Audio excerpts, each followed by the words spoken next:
Hello students, good evening. आज भौतिकी भारतीय भवन का क्लास 10 का मानव नेत्र जो अध्याय 3 है उसका मैं लघु उत्तरीय प्रश्न कराने जा रहा हूँ।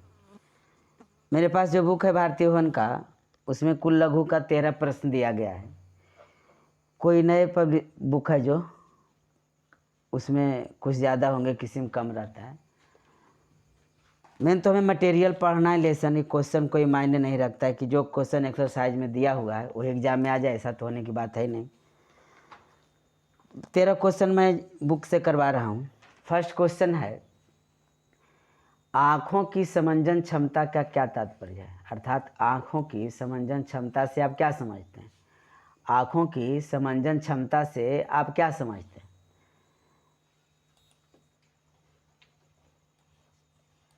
चलिए उत्तर, आँख द्वारा अपने सिलियरी पेशियों के तनाव को घटा बढ़ाकर लेंस की फोकस दूरी को बदलकर दूर या निकट की वस्तु को साफ साफ देखने की क्षमता ही समंजन क्षमता कहलाती है। सिलियरी पेशियां का काम क्या है? नियंत्रण करना, दूर और निकट स्थित वस्तुओं को देखना है। जैसा कि हम लोग जानते हैं कि 25 cm से नीचे से निकट की वस्तु को हमारी नेत्र साफ साफ नहीं देख पाती है। नेक्स्ट क्वेश्चन है कि नेत्र इसमें जाने वाले प्रकाश की मात्रा को किस प्रकार नियंत्रित करता है? यानी हमारी आँख जो है, आँख के अंदर प्रकाश की मात्रा जो प्रवेश करती है उसको वह किस प्रकार नियंत्रित करती है? ऐसा होता है ना कि कभी कम लाइट रहा, एकाएक बहुत तेज़ लाइट आता है, फिर कम हो जाता है, तो हमें देखने में परेशानी होती है। तो वह किस प्रकार नियंत्रित करता है? नेत्र अपने अंदर आने वाली प्रकाश की मात्रा को आइरिस की सहायता से, यानी वो कौन सा आँख का अंग है?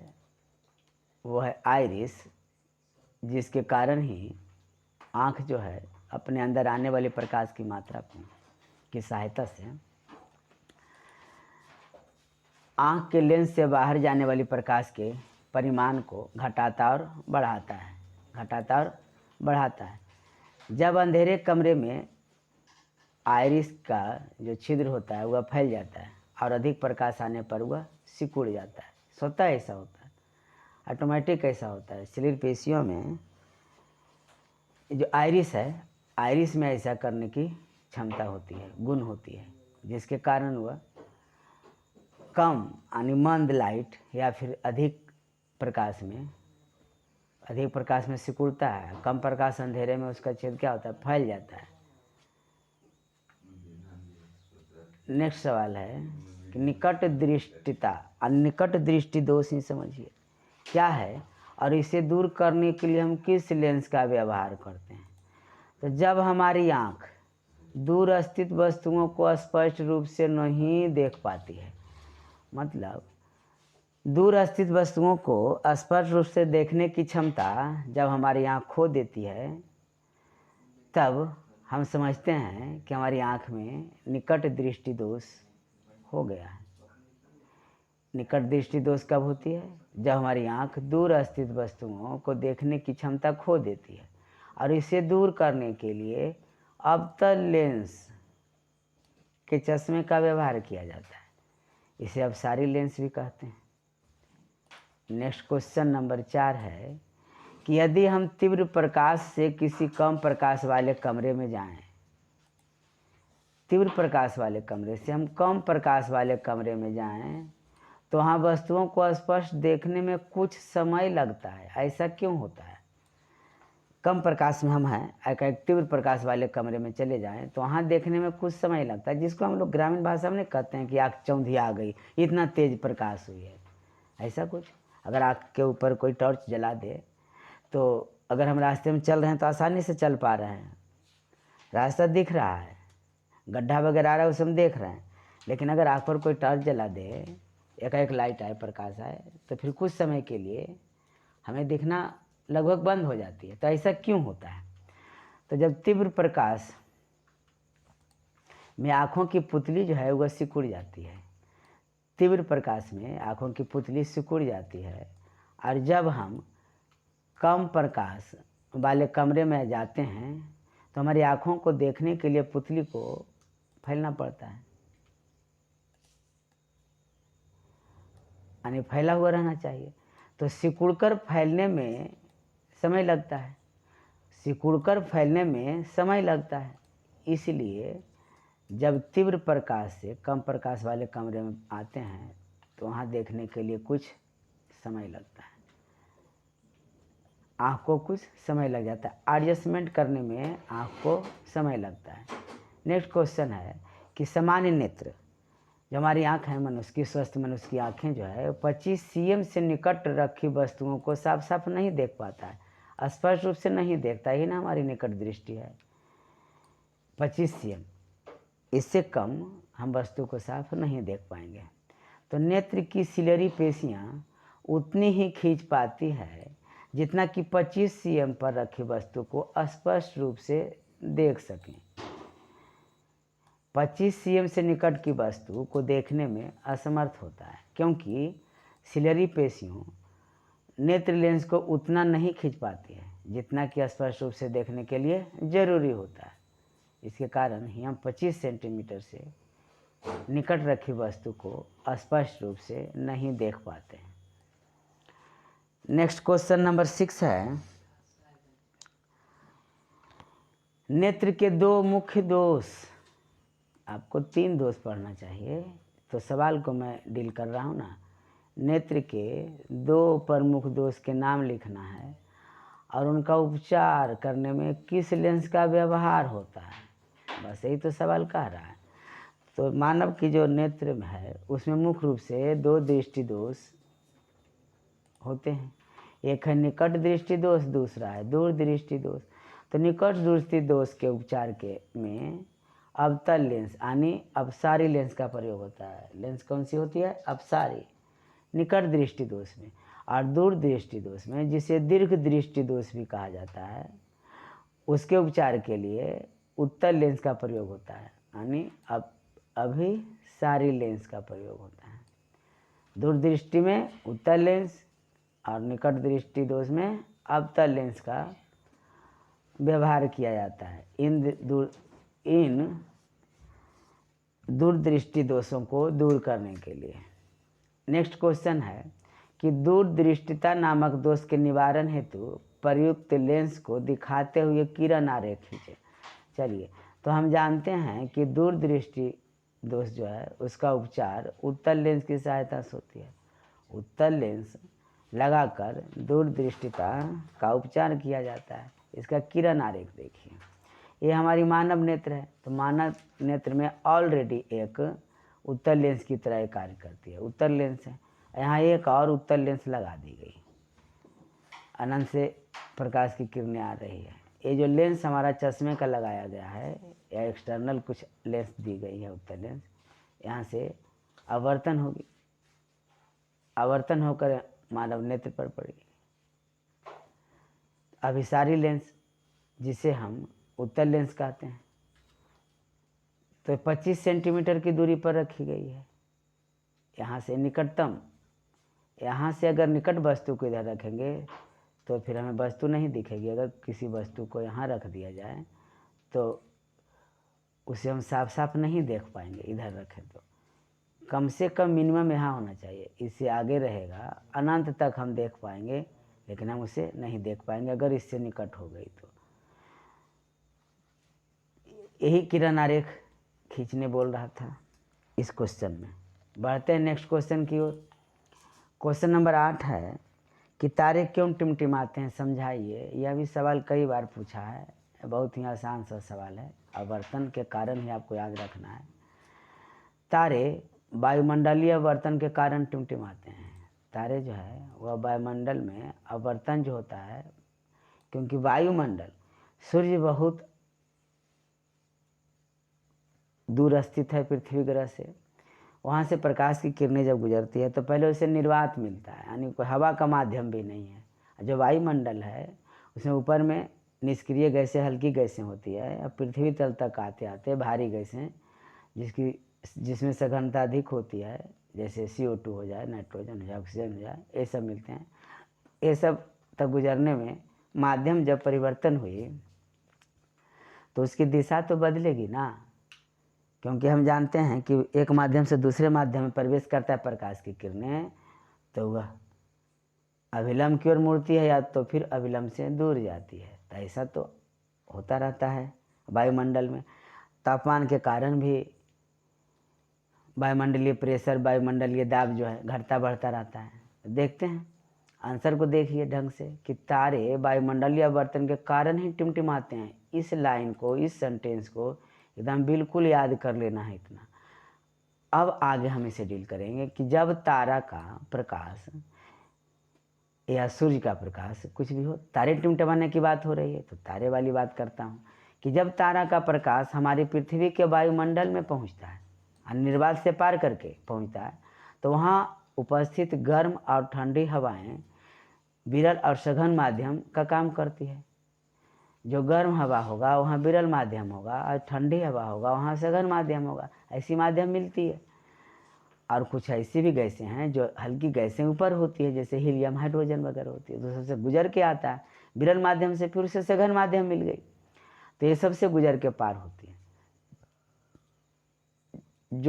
जब तारे का प्रकाश इन हवाओं से होकर गुजरता है, हम जानते हैं कि हवा में जो गति होती है वह LP HP के कारण भी उत्पन्न होता है, लो प्रेशर और हाई प्रेशर के कारण उत्पन्न होता है वायुमंडल में।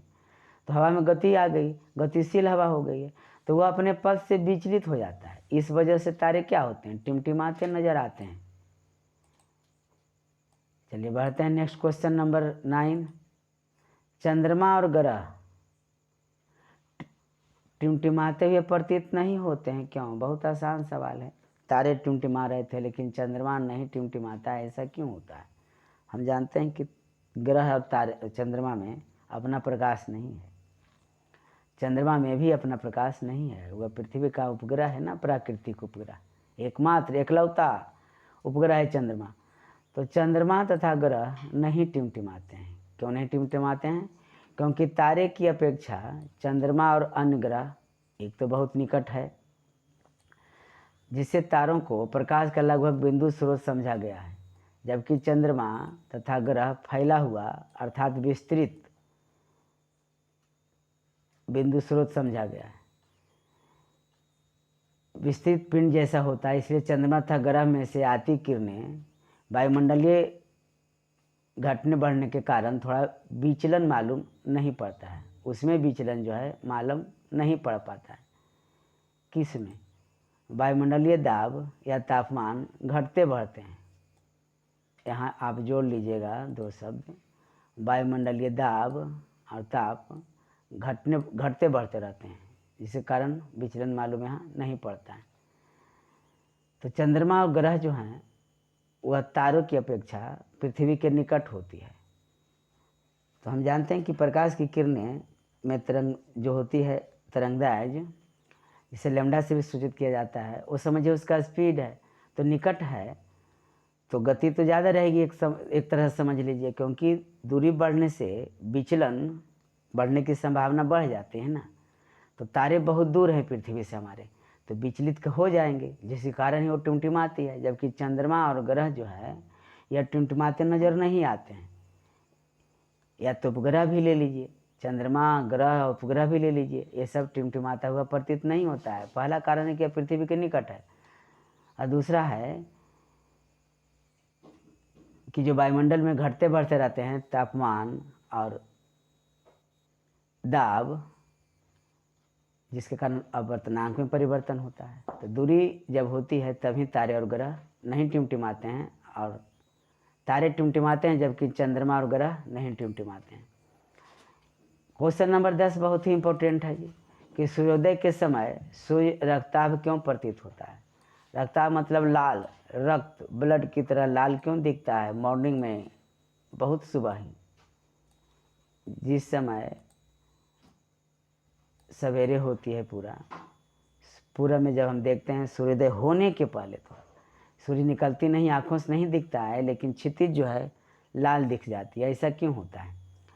सूर्योदय के समय सूर्य क्षैतिज स्थिति में होते हैं, जहाँ से आती प्रकाश की किरणों को अधिक दूरी तय करना पड़ता है, जिससे वह वायुमंडल में आवर्तन के कारण विचलित होने लगती है। यही सवाल को आगे मैं बता रहा था कि जब दूरी बढ़ती है, तो जब दूरी तय करनी पड़ रही है तो वायुमंडल में आवर्तन के कारण क्या होगा, विचलन होगा ही ना, प्रकाश की किरणें दूरी बढ़े तो, जिससे लाल रंग का तरंगदैर्घ्य अधिक होने के कारण वह बहुत ही कम विचलित होता है ना।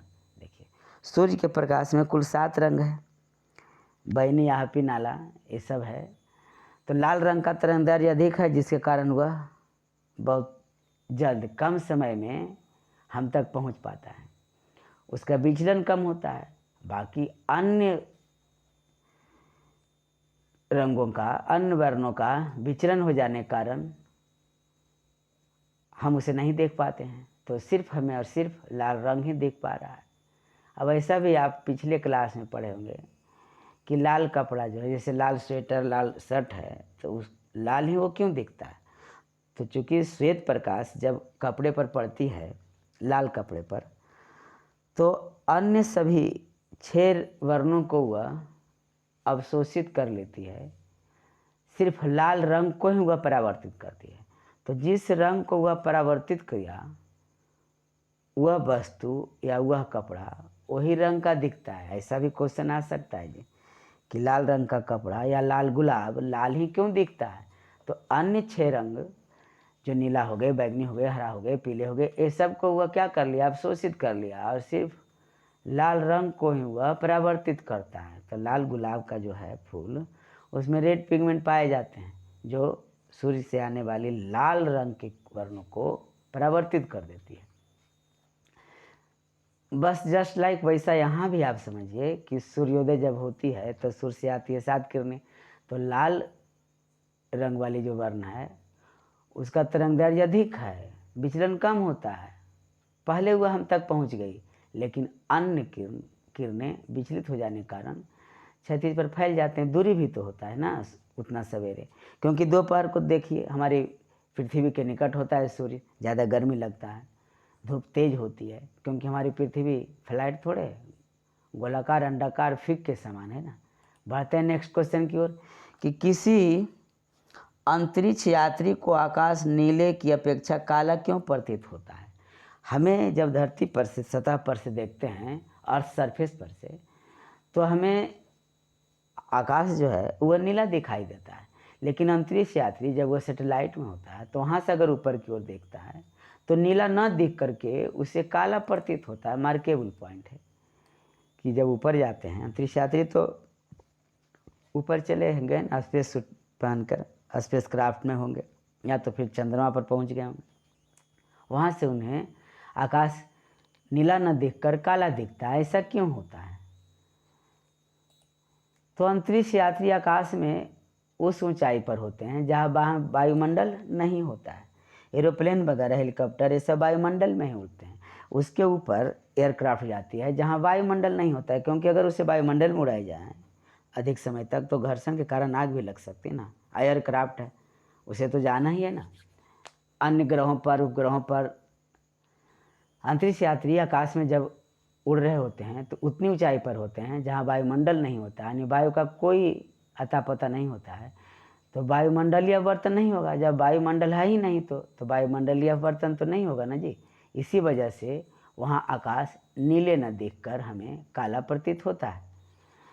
प्रकाश के वर्ण विक्षेपण से आप क्या समझते हैं, प्रकाश के वर्ण विक्षेपण से आप क्या समझते हैं, तो जब प्रकाश किसी प्रिज्म से होकर गुजरे, वर्ण माने रंग हो गया, उसका विक्षेपण, छितराना, दिखना, 7 रंगों में विभक्त होना, तो जब प्रकाश किसी प्रिज्म से होकर गुजरता है तो प्रकाश अपने अवयवों में विभक्त हो जाता है, यानी उन अवयवों में जिनसे होकर श्वेत प्रकाश बनी है।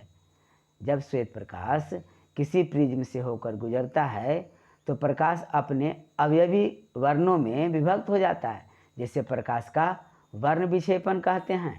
इसे एक आरेख द्वारा भी समझा जा सकता है। ये प्रिज्म है, ये सूर्य की प्रकाश या श्वेत प्रकाश गुजारी गई, यहाँ देखिए, और अपवर्तन हुई तो अभिलंब नीचे है, नीचे की ओर मुड़ी, लाल सबसे ऊपर रखना है, बैगनी को नीचे रखना है। यहीं से 7 रंग आदि भी कर सकते हैं, बैजानी ह पीना लाल, बैगनी जामुनी नीला हरा पीला नारंगी और लाल, ये 7 रंग हैं। इसी को यही पट को हम वर्ण पट भी कहते हैं, स्पेक्ट्रम भी कहते हैं। तो क्वेश्चन दिया गया था कि वर्ण विक्षेपण से आपका क्या समझते हैं।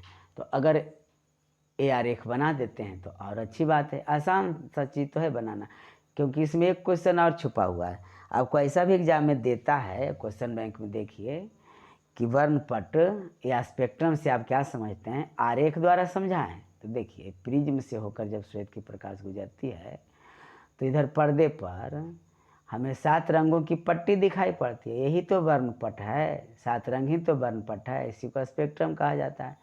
बढ़ते हैं नेक्स्ट क्वेश्चन की ओर। Question number 13। जब श्वेत प्रकाश एक प्रिज्म से होकर गुजरता है तब इसके अवयव किसी सफ़ेद पर्दे या दीवार पर भिन्न भिन्न स्थानों पर दिखाई पड़ते हैं, क्यों? यानी वर्णपट जैसा देखिए यहाँ क्यों पूछा गया है। तो जब श्वेत प्रकाश से एक प्रिज्म से होकर गुजरता है तब इसके सभी 7 अवयवी तत्व पर्दे या दीवार पर भिन्न भिन्न स्थानों पर दिखाई पड़ते हैं, क्योंकि प्रिज्म से होकर गुजरने से प्रकाश का क्या हुआ, वर्ण विक्षेपण हुई। इस प्रक्रिया के कारण ही वे श्वेत प्रकाश 7 वर्णों में विभक्त हो जाते हैं, जो हमें सफ़ेद पर्दे पर या दीवार पर 7 रंग में दिखते हैं। तो क्वेश्चन नंबर 13 जो कि लघु उत्तरीय का अंतिम प्रश्न था। इस प्रकार हमने आज मानव नेत्र के कुल लघु उत्तरीय प्रश्न सॉल्व करवा दिए। थैंक यू, धन्यवाद। लाइक कीजिए।